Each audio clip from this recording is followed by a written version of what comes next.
Hello friends, welcome back to my YouTube channel. ഇന്ന് നമ്മൾ ഇത്താത്തൻ്റെ വീട്ടിലാണ് ഇന്നലെ തങ്ങിയത്. ഇന്നലെ കല്യാണത്തലേന്ന് നമ്മൾ അടിച്ചു പൊളിച്ചെന്ന് വേണമെങ്കിൽ പറയാം. ഒക്കെ കൂടി പാട്ടും ബഹളം. ഇന്നലെ ഒരു പൂരമായിരുന്നു. അതിൻ്റെ ക്ഷീണമൊക്കെ മക്കൾസിൻ്റെ മുഖത്ത് കാണാനുണ്ട്. ഓരോരുത്തരായിട്ട് നീച്ച് വന്നിട്ടുമുണ്ട്. ആയിഷുവിൻ്റെ മൈലാഞ്ചി ആണെങ്കിൽ കുറച്ചൊക്കെ ചുവന്നാണ്, കുറച്ചും കൂടി ചുവപ്പ് വരാനുണ്ട്.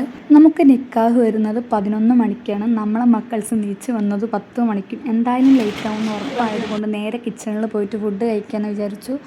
അങ്ങനെ നമ്മളിതാ ഫുഡൊക്കെ എടുത്ത് ഫുഡൊക്കെ കഴിച്ച് മക്കൾസിനുള്ള ഫുഡൊക്കെ കൊടുത്ത് പിന്നെ ഞാൻ എൻ്റെ ആയുധം പുറത്തെടുത്ത് മക്കൾസിനെ ഓരോരുത്തരായിട്ട് മേക്കപ്പ് ചെയ്ത് കൊടുക്കാൻ തുടങ്ങി. നമ്മൾ മാക്സിമം എത്രത്തോളം ഭംഗിയാക്കാമെന്ന് നോക്കി അത്രത്തോളം ഭംഗിയാക്കി മക്കൾസിന് മുടിയൊക്കെ കെട്ടിക്കൊടുത്ത് സുന്ദരിയാക്കിയിട്ടുണ്ട്. 2 എണ്ണം നോക്കി നിൽക്കുന്നുണ്ട്, ഇവളത് എപ്പോഴാണ് കഴിയാമെന്ന്. ബാക്കി 2 എണ്ണത്തിനും കൂടി പിടിച്ചിരുത്തി നല്ല മേക്കപ്പൊക്കെ ചെയ്ത് സുന്ദരികളാക്കിയിട്ടുണ്ട്. കുറച്ചും കൂടി മേക്കപ്പ് താന്ന് പറഞ്ഞിട്ടുണ്ട്. മറ്റേതിൻ്റെ മുഖത്ത് സന്തോഷമില്ല. തല നിറച്ചു ഞാൻ ബീഡ്സ് എടുത്ത് കുത്തി വെച്ചിട്ടുണ്ട്.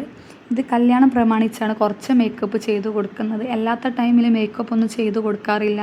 ഇങ്ങനെ മോഡലിൽ മുടി കെട്ടി കൊടുക്കാറുമില്ല.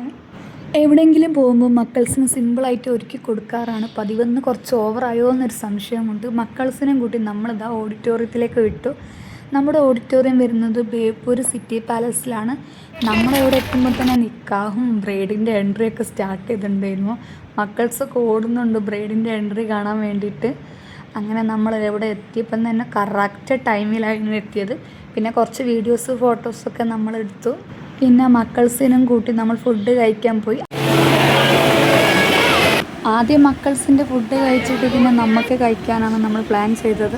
ഹലോ, കല്യാണ വീട്ടിൽ നിന്ന് എങ്ങനെ പെട്ടെന്ന് ഹോസ്പിറ്റലിൽ നിന്ന് ചിന്തയായിരിക്കും. രാവിലെ തന്നെ തുള്ളി കളിച്ച ആളാണ് ഞാൻ. ഫുഡ് കഴിക്കാനിരുന്നപ്പോൾ ആൾ പെട്ടെന്ന് ഛർദ്ദിച്ച് പിന്നെ ഒരു ചെറിയൊരു പനി വന്ന് പിന്നെ പനി കൂടുന്ന പോലെ. അപ്പോൾ നേരെ നമ്മൾ ഹോസ്പിറ്റലിലേക്ക് വന്ന് ഇവിടെ കാണിച്ച ആളൊന്ന് ഓക്കെ ആയി. പിന്നെ അതാ പോണ വഴിക്ക് ഇപ്പം എന്നോട് ചായ പറഞ്ഞപ്പോൾ ഇപ്പം മസാല ദോശയും മേടിച്ചെന്ന്. കല്യാണ വീട്ടിൽ നിന്ന് നല്ല ഫുഡ് കഴിക്കാൻ കഴിഞ്ഞിട്ടില്ല.